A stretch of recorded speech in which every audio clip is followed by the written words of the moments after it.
дегенбіз. Бақытжан аға мені айтқан жоқ, басқа кісілерді айтқан шығар. Түсінікті. Сонда Назым? Ана бір жаңағы осы жерде қыздар, жігіттер ана бір видео түсіріп биледі ғой. Жаңа бүйтіп биледі ма, қалай? Сондағы Альмираның биін билейсін деген соны билеу керек. Құдағидағы Альмираның биін билеу керек. Қызық екен. Ал Назым, мынадай сұрақ. Егер мысалы тек қана Саяхат ханымға емес, Альбинаға да, Индираға да келсе, онда сен билейсің, е? Жоқ, Альбина мен Индираға келсе, онда Бақытжан аға екеуміз билейміз. Солай ма? Түсінікті. Ал ендеше ортаға шық, билеуге дайындал.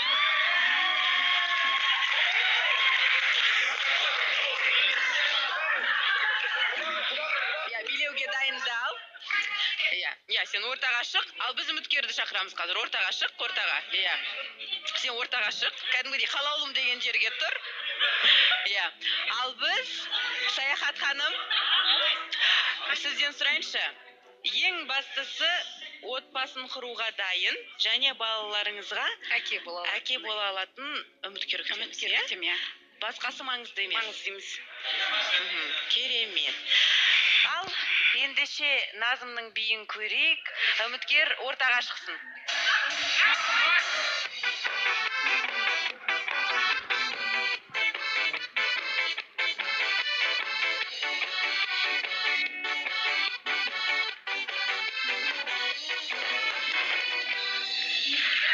Жарайсың, Назым. Қошеметтеріңіз орныңа жайғаса ғой.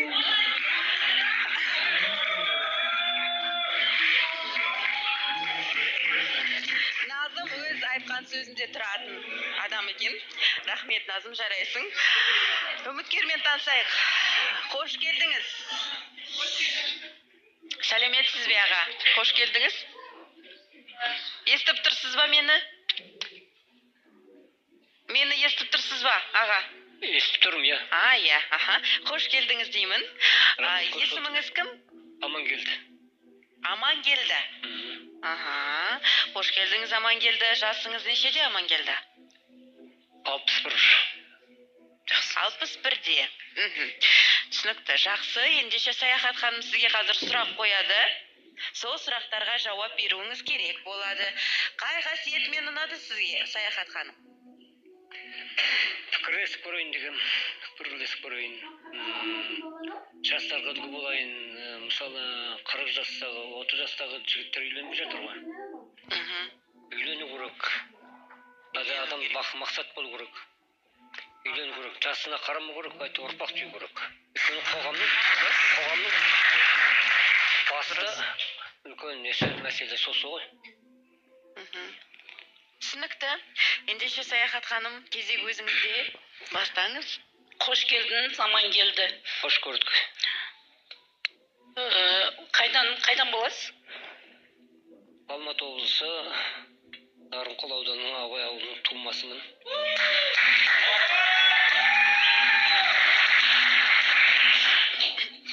Бала шағаңыз бар ма? Бар. Сіз қалаулым бағдарламасын үнемі көресіз ба? Бұйырғанда көрем, бір қисыны келгенде. Менің қай қасиеттерімді бағалап келдіңіз қалай?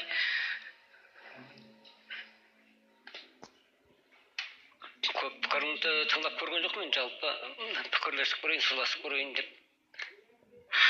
Егер сіз қалаулым бағдарламасыны көрген болсаңыз, өткенде осы жерде бір қатысушы Бақытжан ағамен екеуміз сөзге кеп қалғанбыз. Сол кезде ол маған айтқан болатын, көкбет мінезіңмен сені күйеуің құтылғанына қуанған шығар деп. Соған қалай қарайсыз, көкбет мінезіме? Мен жалпы қыз балаға, анаға үлкен құрметпен қарайтын адам, мен ондай түрпі мінез көрсету қанымда жоқ та. Мен сол көкбет дегеннің жауабын қазір бергім кеп тұр. Мен осы көкбет болуымның себебіне өмір кінәлі. Мен алдын ондай болмайтын.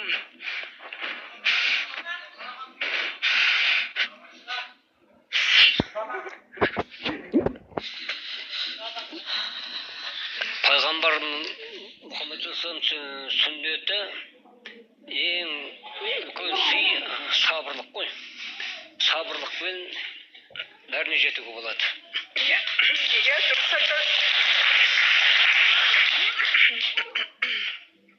Енді мен 2 баланы өмірге әкелгеннен кейін мен 2 балам бар, білесіз ғой, иә?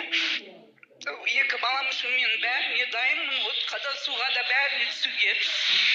Сол балаларымды адам етем деп мен бәріне көнген адаммын. Сол жерде маған білмей айтып қойды ма, біліп айтты ма білмеймін, мен көкбеттік оған мінез көрсетпеген болатынмын. Мен өмірі солай жасап, өмірдің сынағы деп білем бұның бәрін. 2 баланы жалғыз өзім бәрін аяққа тұрғызып, оқытып, білесіз ғой, бір әйел адамға қалай қиын екенін. Қанша нерв, қанша не керек соның бәріне. Соның жауабыны алды деп ойлаймын Бақытжан ағаға.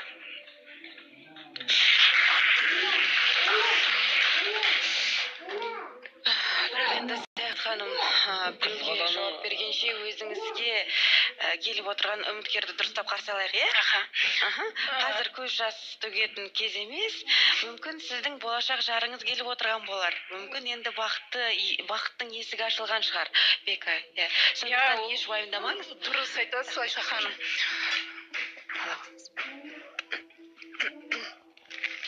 Жұмыс істейсіз ба сіз? Мен тыңдап тұрсыз ба? Тыңдап тұрмын, иә. Жұмыс істейсіз ба, немен шұғылданасыз? Жалпы қолымнан бәрі келеді, қандай жұмыспен айналыссам да, өзім қалаған жұмысымды істеуге қанда бір нәрседі. Сіз мені эфирдан көріп келдіңіз, я? Или біреу айтты ма сол кісіге бар деп? Ара тұра көрем. Мені көріп өзіңіз таңдап келіп отырсыз, я? Көрдім де пікірлесейін деген ой болды. Рахмет, сіздің батылдығыңызға бас иемін.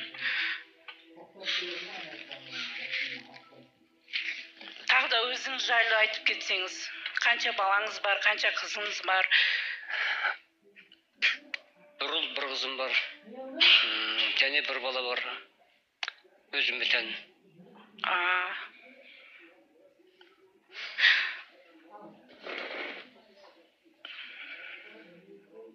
Амангелді аға, сіз уайымдап отырсыз ғой деймін. Жарыңыз қайда? Өлік тұрады ол. Ажырастыңыз демек. Иә. Көп болды ма ажырасқалы? Көп болды, бұлай қарым қатынаста бір балаларым бар, балам бар, қызым бар. Жақсы сөйлесіп тұрамыз, қарым қатынаста жақсы ақылдасып, пікірлесіп, ой бөлісіп тұрамыз. Ол жақсы ғой. Бірақ сұрақ мынадай, көп уақыт өтті ме ажырасқалы? Иә, біраз жыл болды. 10 жылдан көп пе? 5 жылдан асты ғой. 5 жылдан асты. Содан кейін үйленуге қадам жасамадыңыз ба? Қадам жасадым. Енді кез келген адам көңілін тауып кетем, бірақ жағдайға байланысты бір кішкене кедергі жағдайлар болды да, сонымен тоқталып қалдым. Бірақ балаларыңызбен араласып тұрасыз? Әрине. Қанша жыл отастыңыз? Бұрынғы жарыңызбен? Қанша жыл бірге болдыңыз? Аға? 83-те үйлендім ғой. 83-те үйлендіңіз? Түсінікті. Біраз жыл бірге болыпсыз. Не түрткі болды осындай қиын шешімге келуге? Екеуміздің ортақ келісіміз болды. Мәселе бір жерде ренжісіп, ажырасып кетті деген емес. Жағдайға байланысты солай бөлек тура келді енді. Көп нәрсені жасап қалуға тура келіп тұр, өйткені мен үшін ұят нәрселер бар. Сондықтан мен құпия түрде қалдырғым келеді көп нәрсені. Әрине, біз оны қазбалағымыз келмейді де. Бірақ енді қазір Саяхат ханыммен танысып, болашақта отбасын құрып жатсаңыз, бұрын жіберген қателерді екінші рет қалтамау үшін өз шарттарыңызды қойып алсаңыз, сіз қандай жағдайға көнбейсіз, мысалы, қандай мінезге көнбейсіз немесе?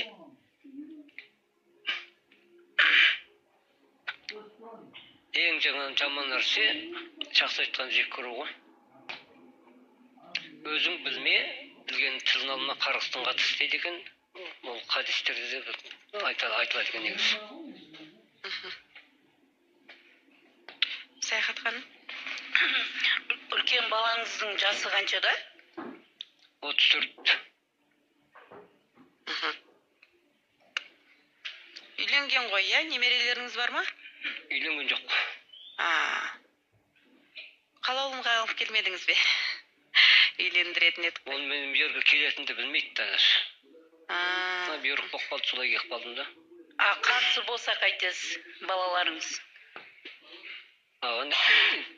Жалпы әкеме шешеме тән болсын деп ойлағам. Қызымда, ұлымда мен аға дейді да. Қарсы болмайды енді, мүмкін ұялуы мүмкін намыстануы мүмкін.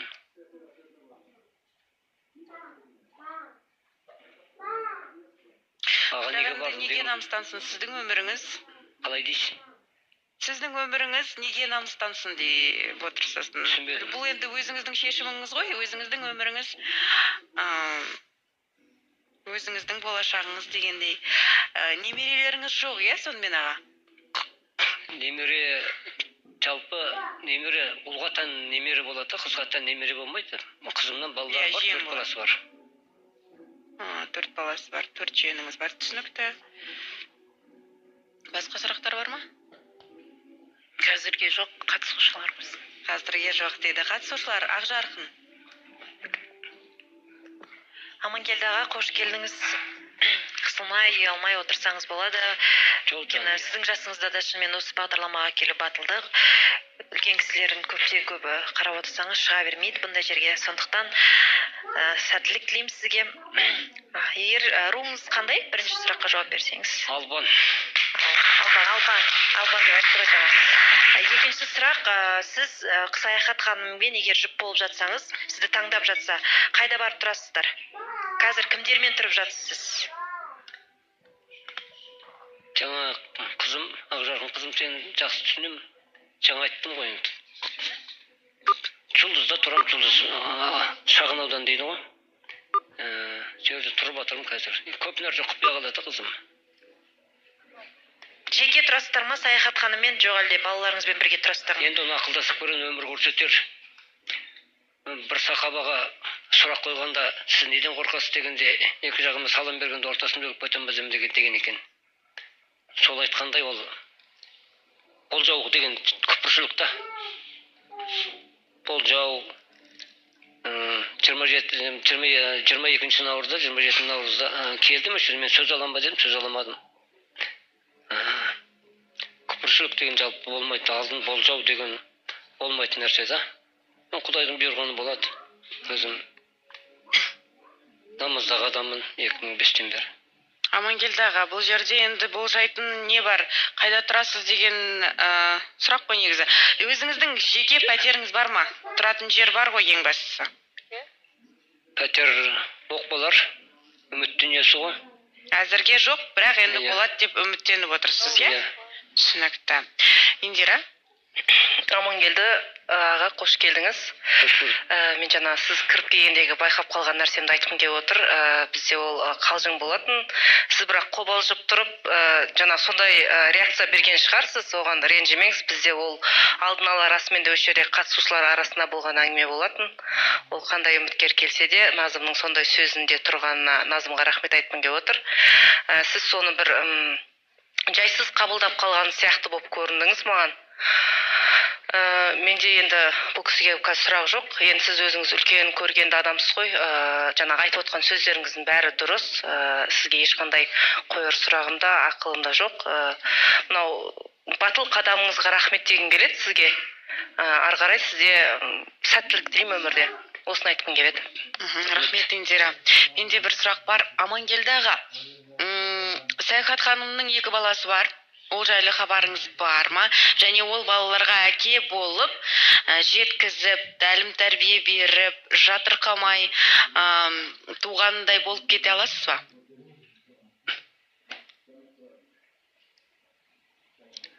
Бала жақсы ғой, мен баласы бар жақсы ғой. Мен оны баласын қарсылығым жоқ ешқандай. Қарсылығыңыз жоқ қой енді, бірақ әкенің орнын баса аласыз ба деп отырғаным ғой. Соған ниеттенесіз бе? Ханым берік адам ғой негізінде. Мен өзім мінезім осындай да. Орысшада скромный деп. Басалқы мінезім ол. Қанға біткен өмірді кетпейді дейді ғой. Ананың сүтімен дарыған сүйекпен кетеді дей ма? Былай адамдық қасиеттен құр адам емеспін. Ең жоғарғы деңгейде десем де болатын шығар. Саяхат ханым, мүмкін шымылдықты ашып алармыз? Иә, кейін мүмкін әңгіме өткен. Шымылдық ашылсын.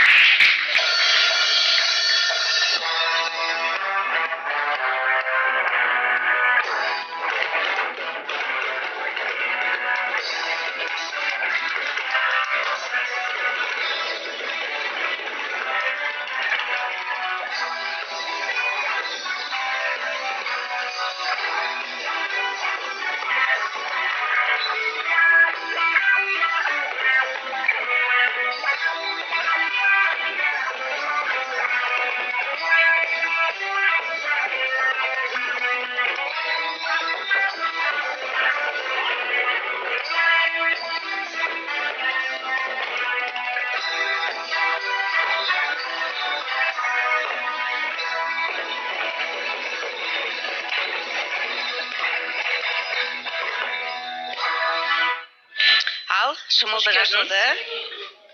Қош келдіңіз. Қош келдік. Сұрақ жоқ па Саяхат ханым? Білмеймін, мен алғаш рет мына жерде отырмын ғой, білмеймін.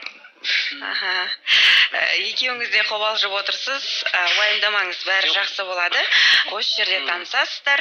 Әңгімелеріңіз жарасса, онда жалғасын табады. Ең бастысы, емін еркін ашық болсаңыздар.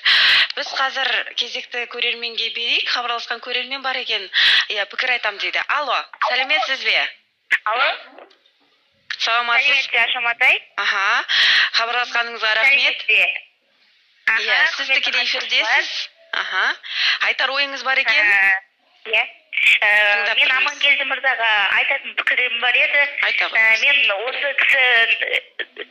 кісінің жерлесі боламын, Нанықол ауылына хабарласып тұрмын. Керемет. Саяхат ханым, сіздің осы үміткер сіздің бағыңыз деп ойлаймын. Тең-теңмен, тезек қабымен демей ме? Екеуіңіз өте жарасып тұрсыздар. Сіздерге тек бақыт тілеймін. Көп рахмет сізге хабарласқаныңызға. Сізге де бақыт тілейміз. Қалаулымды жиі көріп тұрыңыз. Сәттілік, хабарласыңыз, күтеміз. Сау бола қойыңыз. Саяхат ханым қобалжып отыр енді. Сұрағым жоқ дейді. Сондықтан қатысушылар біраз көмекке келейік. Аға, өзіңіздің сұрағыңыз бар ма? Сұрағым жоқ. Жақсы. Сұрмыз қатысып қоя берсін сұрақ. Қоя беріңдер. Ендеше кезек Альмира да? Қош келдіңіз, Амангелді аға. Енді шынымен де жаңа Ақжарқын айтқандай, келгеніңіздің өзі батылдық деп біліңіз, қобалжымаңыз, еш қысылмаңыз. Енді мен сұрағым Саяхат ханымға, Саяхат ханым жаңа араларыңыз бір 30 жасқа дейін барып қалады. Сол сізге кедергі емес па? 20 жас. Иә.